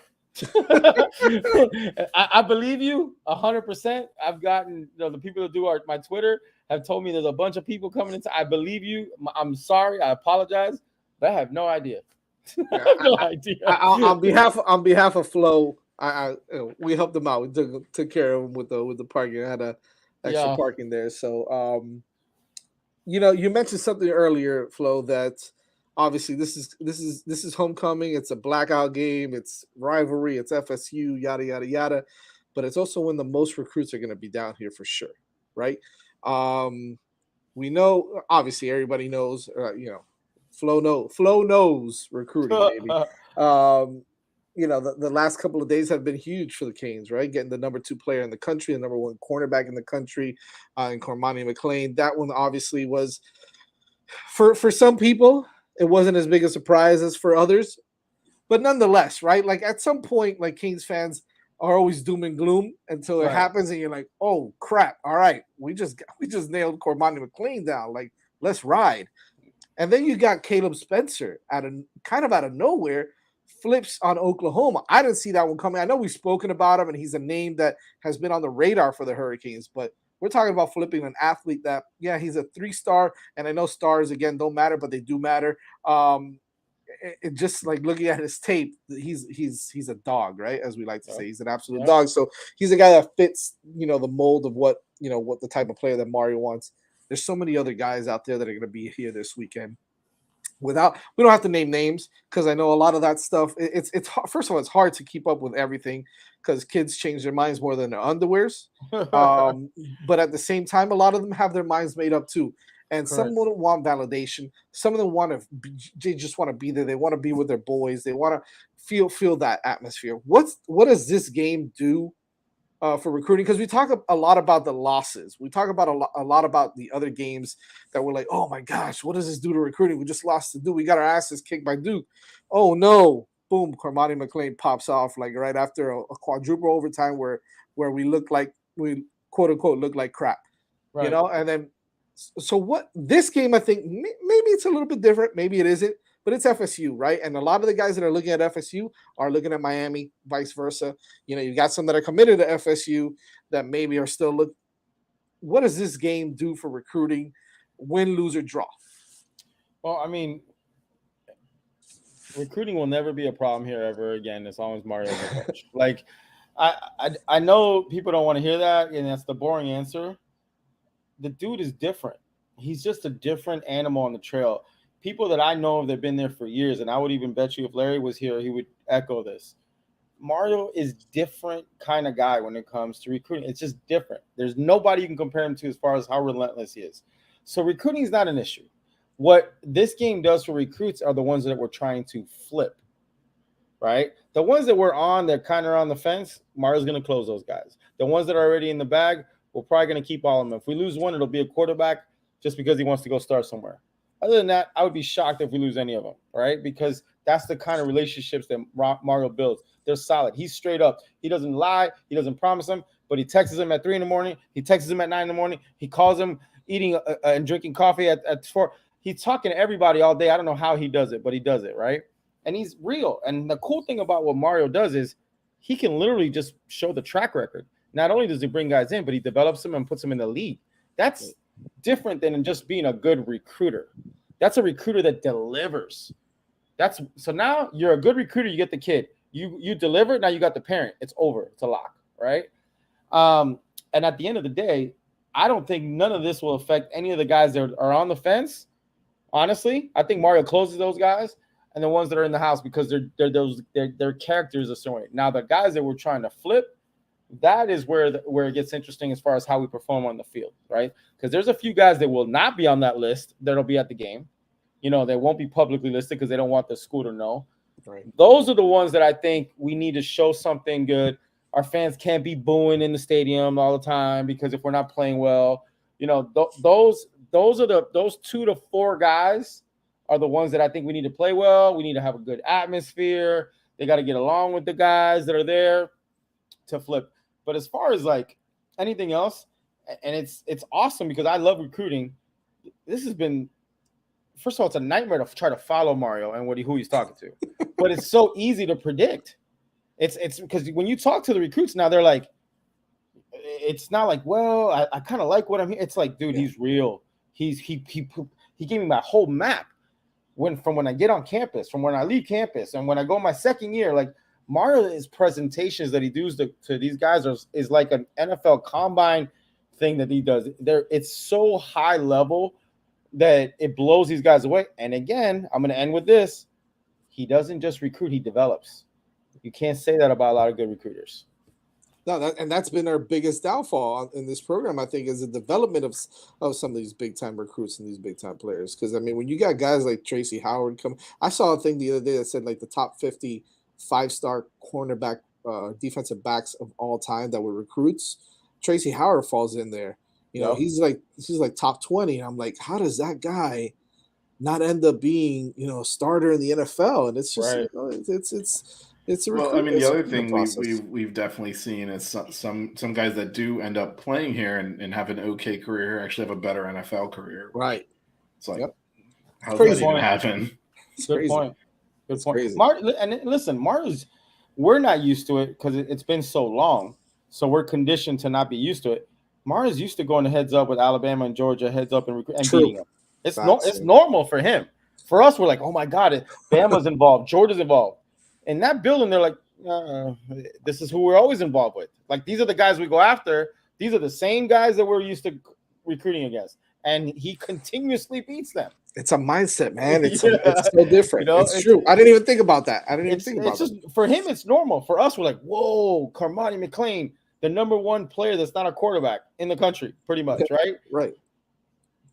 But DVD has been just massaging that relationship and just building it. And then Mario comes in like this, woo, and just seals the deal. Yeah, we've known about Carmani. But Carmani is like, it's not even that it's Carmani McClain. It's where we got him from. You know how hard it is to get them boys out of Lakeland? Oh, yeah. Oh, my God. Those guys don't go to Miami. No, they don't. Not anymore. Is DVD an elite recruiter, Flo? I think he's probably the best recruiter that's not on the field in the country. That's wild. That doesn't have it on the field. I would bet on that. I know what they say about him behind the scenes, and even when Banda was here, and Banda would get the credit. Remember when Banda? No, I don't want to do that. Let's just say hypothetically, Banda was getting credit for recruits, but it was really DVD that was getting the top guys, right? Right. And last year we were like Graves and Rogers, they're top guys. Those were DVD guys. A lot of people don't know that. Those DVDs. And now this year he comes around and gets the number one dude. And he's got an encore coming. He's about to do an encore. No, he's not gonna top Cormani, but that's a close one.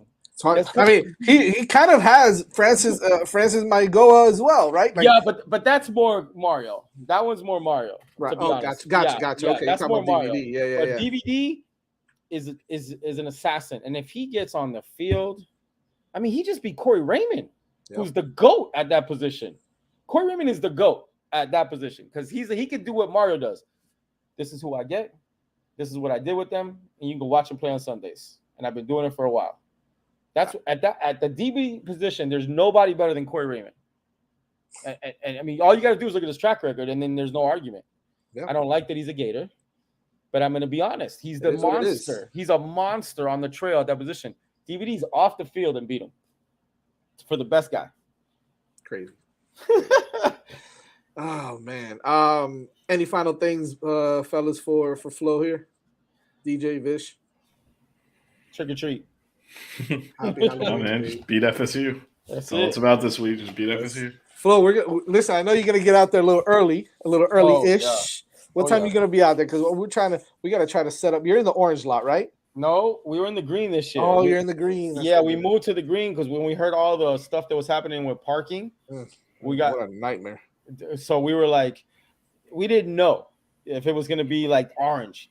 Yeah. And I got to tell you, it's definitely a different vibe in green, but it's so refreshing. It's a little different, and I'm being like a chameleon. I'm starting to blend into it now. It's a little. We got a little more space. You're not like this. Yeah. You know, we got the DJ, we got the grills, we got the TVs going, all that stuff like always. But I got to tell you, it's a little different. I'll be there early, and I will be pre-gaming. The green does open an hour ahead or That's an right. hour earlier. Yeah, that's right. We'll have to meet you there. So we got a 309. Our lane is 309. We're in the green. 309. We always get the same spot. Come down 309. You'll see we take up pretty much the whole lane. So I know where you're at. I know where you're at. You're right by turn 14 on the track. Yep. You wouldn't say something like that. They were ripping up the garages last time I was there. I don't know what they're redoing them. I don't know what they're doing there. Hey, look. They're making money. The two favorite sports of Flo, baseball and F1 racing. You lost your mind. You done lost your mind. Listen, we had Malik Rosier on, who, by the way, when he was on I don't know if you know this, he played baseball for UM also, right? His freshman year. I didn't know Malik did that. Wow. So Malik was on the baseball team for the Canes his freshman year. First at bat ever as a freshman for Malik. He had a home run against Rutgers. Yeah, man. A lot of people don't know that, but he was a stud baseball player also. Oh, man. So Malik did a lot for us, man. He did a lot for us. That's right, man. We'll get you out to a game again. Hey, look, I'll come out. I'll go to watch anything. It's just you guys got to explain it to me. It was weird. People started getting up and singing something Alabama or Sweet Home Alabama or something like that. Sweet Caroline. That's what it was. And then everybody knew the damn words. And I was looking. Even everybody I was with was like, yeah. Javi was probably like Javi was. How do you guys know this? I was like, what did I miss growing up? That I missed a whole phase or something.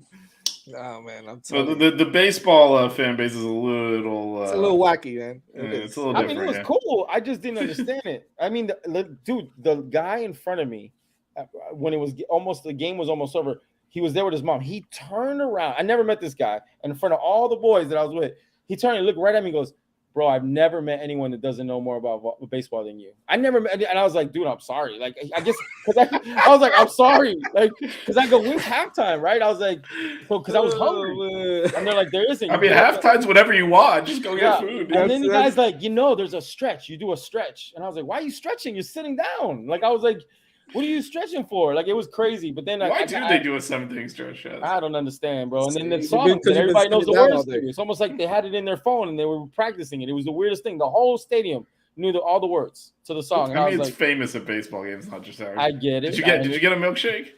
I did not. The line was crazy. You can order it.